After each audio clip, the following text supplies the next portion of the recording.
की जहां पर हम देख रहे हैं कि अच्छी खासी तेजी और निफ्टी के टॉप गेनर्स में से ये काउंटर बना हुआ है।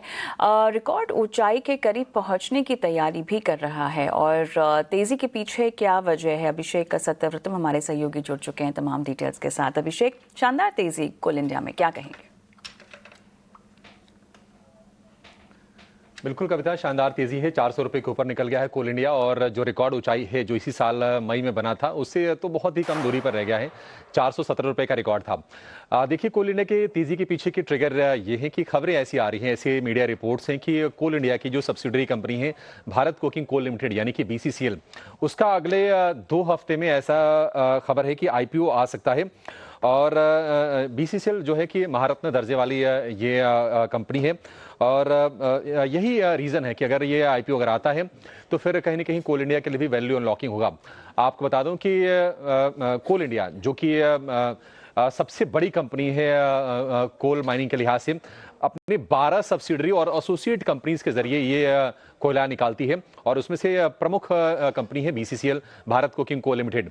आप अंदाजा इससे लगा सकती हैं कि जो कोल इंडिया का जो टोटल रेवेन्यू हो उसमें बीसीसीएल का जो हिस्सा है वो करीब 10% के आसपास का है। तो एक बड़ी अनलॉकिंग होगी। कोल इंडिया में आज हम देख रहे हैं कि लगातार 5वें सत्र में तेजी हो रही है और इस 5 सत्र में लगभग 5% के आसपास की तेजी कोल इंडिया में हो गई है और ये शेयर चल रहा है। अब बीसीसीएल का जो आईपीओ होगा वो कितना बड़ा हो सकता है?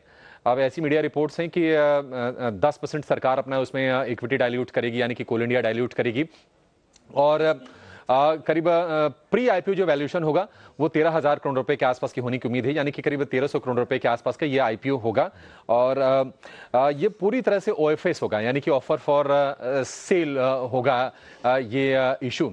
तो ये ट्रिगर बन रहा है कोल इंडिया के लिए और ये 10% हिस्सा बिक्री में करीब करीब 46-47 करोड़ रुपए शेयर बेचे जाएंगे।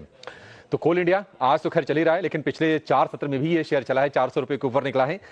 लेकिन वैसे अगर आप देखेंगे तो अंडर परफॉर्मेंस रही है कोल इंडिया के शेयर में, निफ्टी के मुकाबले अंडर परफॉर्म किया है।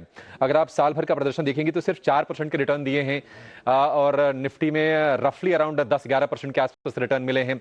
6 महीने में सिर्फ 2% से भी कम के रिटर्न कोल इंडिया में हैं।